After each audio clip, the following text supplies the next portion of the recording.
Jadi sore hari ini kita sama-sama akan mengkaji tentang beberapa hal yang tidak bermanfaat dalam hidup kita. Kita ambil dari fatwanya Syekh Ibnul Qayyim Al-Jauziyah rahimahullah.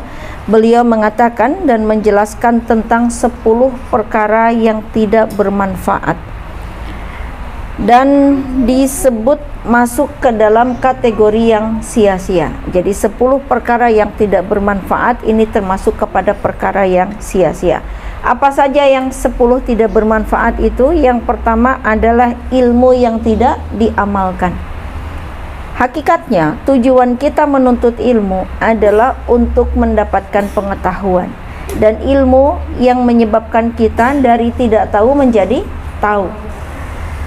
Karena dari tidak tahu menjadi tahu, berarti harus terjadi perubahan baik dalam diri kita. Sebab statusnya asalnya kita tidak tahu menjadi tahu. Tentu saja sangat berbeda orang yang tidak tahu dengan orang yang tahu. Maka hasil dari menuntut ilmu adalah harus terjadi perubahan baik dalam diri kita. Apakah itu perubahan baiknya di pikiran, ataukah perubahan baiknya di perasaan, ataukah perubahan baiknya di ucapan atau tindakan. Yang jelas harus ada perubahan baik. Sehingga kalau ada orang yang menuntut ilmu dan ilmunya bertambah, lalu sama sekali tidak ada perubahan baik dalam dirinya, maka orang ini berarti tidak mengamalkan ilmu. Maka menuntut ilmunya menjadi perkara yang tidak bermanfaat bagi dirinya, bagi yang tidak mengamalkan ilmunya.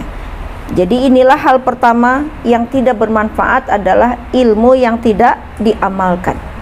Laksana pohon yang tidak berbuah, buahnya nggak ada, akan tetapi jatuh selalu daunnya, kemudian membuat kita halamannya jadi berantakan gara-gara sampah dari daun tersebut. Lalu kita nyapu setiap hari, nyapuin sampah, tiap hari lagi nyapuin sampah, akan tetapi kita tidak pernah mendapatkan manfaat dari pohon tersebut karena tidak berbuah. Maka ilmu yang tidak diamalkan laksana pohon yang tidak berbuah, tidak memberikan manfaat kepada kita. Maka seberapapun banyak ilmu yang Anda punya, seberapapun banyak penambahan ilmu yang upayakan, ketika dia tidak menghasilkan sebuah pengamalan, sebuah perubahan baik, maka ilmu tersebut menjadi ilmu yang tidak bermanfaat. Yang kedua, ikhwan wa akhwatu fillah rahimakumullah, hal yang termasuk tidak bermanfaat adalah harta yang tidak diinfakkan. Ini pun menjadi perkara yang tidak bermanfaat. Tahu ya, kita ada kisah Qarun yang sangat spektakuler. Qarun ini saking banyaknya harta sampai-sampai dikisahkan di dalam surat Az-Zumar, kuncinya saja, kunci harta milik Qarun, kalau diangkut sama 10 orang yang kuat badannya itu nggak terangkut. Itu tuh baru kuncinya. Berarti gambaran saking banyaknya harta yang dimiliki oleh Qarun. Makanya jangan aneh kalau Anda menemukan harta gular-goler gitu ya, menemukan harta yang entah di mana aja Anda temukan, pasti dibilangnya itu adalah harta karun. Padahal ditemukannya di Kalimantan gitu loh ya. Padahal ditemukannya di Ciamis. Dah Qarun mah orang Mesir. Entah kenapa setiap istilah harta yang ditemukan itu disebut dengan harta karun, menggambarkan betapa banyak harta yang Qarun miliki. Akan tetapi itu menjadi perkara yang tidak bermanfaat bagi Qarun, karena dia pelit, karena dia tidak menginfakkan harta yang dia miliki. Sehingga ya Allah datangkan azab kepada Qarun, yaitu dia ditenggelamkan bersama dengan hartanya ke dalam bumi. Nah, ikhwan wa akhwatu fillah rahimakumullah, berarti kalau kita ingin hartanya bermanfaat, ya berinfaklah. Apa nunggu kaya gitu? Nunggu kaya apa enggak? Ya enggak.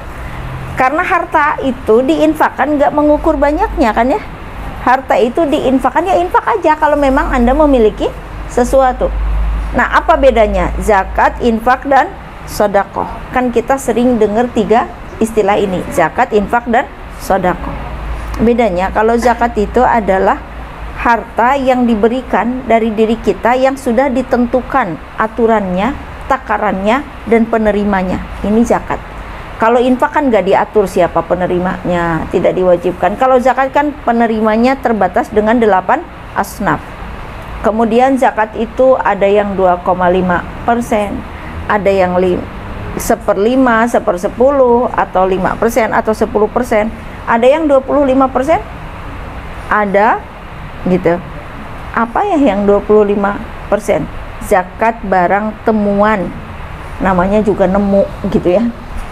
Lo kan yang suka nemu itu pencuri, itu mah ngambil, pencuri mah bukan nemu gitu ya. Dia mah ngambil. Ini mah zakat barang temuan. Seperti apa? Ya Anda misalkan bapaknya lagi gali sawah, tiba-tiba truk aja ya bunyi treng cangkulnya. Terus pas dilihat, ih ternyata ada bokor emas. Barangkali itu peninggalan kerajaan Mataram. Nah itu namanya barang temuan.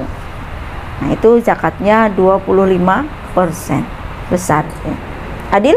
Adil, namanya juga nemu. Kan kalau zakatnya zakat dagang cuma 2,5%. Kenapa ya kecil banget? Kan Anda berupaya, Anda mengusahakan, nggak nemu gitu aja. Ya Allah alam bisawab. Nah, ikhwan wa akhwatu fillah rahimakumullah, itulah zakat. Apa kalau sedekah? Nah, sedekah itu adalah segala bentuk pemberian dari kita yang tidak ditentukan jenisnya apa. Itu disebut dengan sedekah. Bahkan senyuman pun adalah sedekah. Pokoknya memberikan dari apa yang kita miliki, itu disebut dengan sedekah. Tidak ditentukan besarannya berapa, tidak ditentukan siapa penerimanya, tidak ditentukan apa yang harus Anda berikan. Bahkan kata-kata baik adalah sedekah. Bahkan wajah yang berseri-seri juga adalah sedekah. Mau uang, mau barang, mau tenaga, mau kata-kata, mau sambutan, mau wajah yang ramah, itu semua adalah sedekah. Karena itu semua bentuk pemberian yang berasal dari kita kepada pihak lain. Gimana kalau infak? Nah, infak ini simbolnya dari ayat yang dikatakan wa mimma razaqnahum yunfikun. Dan dari apa-apa yang Allah rizkikan kepadamu, kamu menginfakkannya. Jadi infak itu adalah apa yang kita dapatkan, kemudian kita memberikannya sebagiannya. Nah, itu adalah infak. Misalnya Anda ada yang ngasih donat 10, jangan dimakan sendirian semuanya, infakkan sebagian. Ayo infak ke teman. Mau infaknya 1, mau infaknya 3. Gimana kalau nggak ada yang ngasih? Ya Anda nggak usah infak, kan nggak ada yang ngasih. Terus apa dong aku keluar hartanya? Sedekah kalau yang itu kan gitu. Ketika Anda tidak ada yang memberi apapun, lalu Anda memberikan apa yang Anda miliki, disebutlah sedekah. Anda ada yang kirim beras 5 kilo, jangan disimpan semuanya buat Anda. Ayo keluarkan sebagiannya. Nah, ini adalah infak, adalah Anda memberikan dari apa yang Anda dapatkan. Kalau gaji, gaji kan itu yang Anda dapatkan. Kan gaji itu bukan diberikan cuma-cuma ya. Itu adalah kinerja.